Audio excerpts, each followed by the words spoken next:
Hello, this is Jameson, and in this video I'm going to walk you through some of the aspects of my clinical exchange, the compliance as well as our rotation-specific compliance.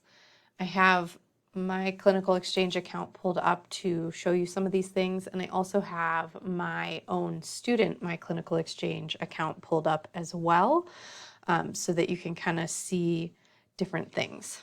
Okay, so this is my instructor account. Your home page might look a little different depending on if you are a student or not. But to get into your rotation-specific compliance, you're going to go to My Rotations and then Rotations.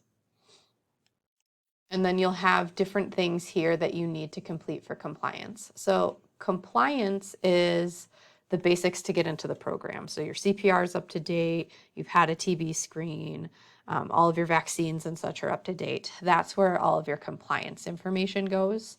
And then when it comes to your specific rotations for med surg, nursing, OB, peds, all of that, you need to get your documents completed as well. So some facilities may just have compliance and documents. Some might have orientation and exams that you have to take. They're all a little bit different with what they want from you. So I'm going to show you when I go into documents. This is for a Banner facility, NCMC. You can see that some of these I just had to click through and look at, but some of them I had to actually, click an electronic consent button at the end of it, or there was something to consent to underneath this electronic consent column. Okay. And then orientation, these were modules I had to click through.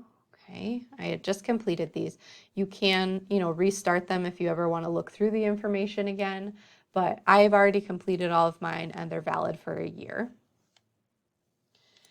And then after those orientation modules, there's usually an exam associated with each orientation module. So once I finish one module, I'd come over here and find the quiz that was associated with that module.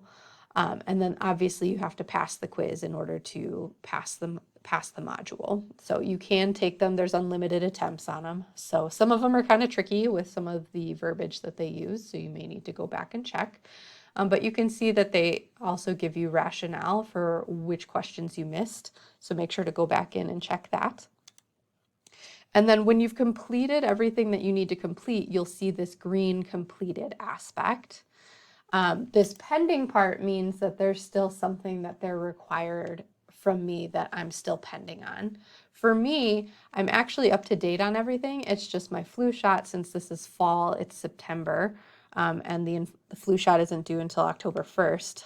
My next season flu vaccine is going to expire soon.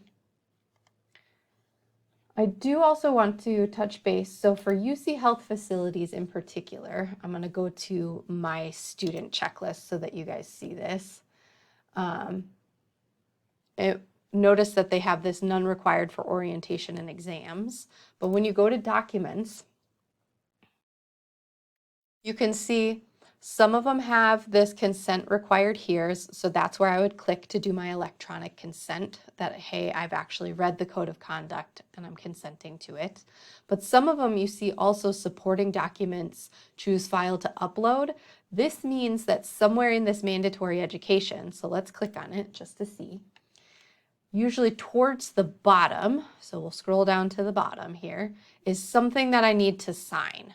Okay, so whether you're doing that electronically, you still need to then save it as a document to upload then when we go back to that other aspect. So the choose file and upload. So the easiest way I find to do this, if you don't have access to a printer, is you can, sign, type in your information here, click print, and then save that as a PDF. And so once you've saved the signed document as a PDF, then you can go back and upload that into your supporting documents folder here. So I know that's confused some people in the past. So sometimes you have to click the consent required here. Sometimes there is an actual something to sign at the end of the PDF, at the end of the document, that you have to upload in here into your supporting documents. One last thing I want to touch on, and we'll do this within my student account here, because I think it's in the perfect example right now, is if you are just putting in your compliance items, so your CPR, TB, all of that. Let's say you had two things that were expiring. When you upload your item, you click save. Okay, so if I want to upload my influenza vaccine, I would upload it, click save, and then there's also a button that is submit for approval. Once you have clicked submit for approval, it locks you out of your account and you're unable to upload any more documents. So you can see this up here in my thing. It says I've submitted my edits for approval, so the system's locked me out and I can't do anything else until my school approves or declines my submission. So just in case you have more than one compliance item that you need to upload, just make sure that you're clicking save for each of those items, and then once all of the items are saved, then you can click the button that says submit for approval. Okay, that is all that I have for you guys. Please let me know if you have any other questions, and that's about it. Have a good day. Thanks.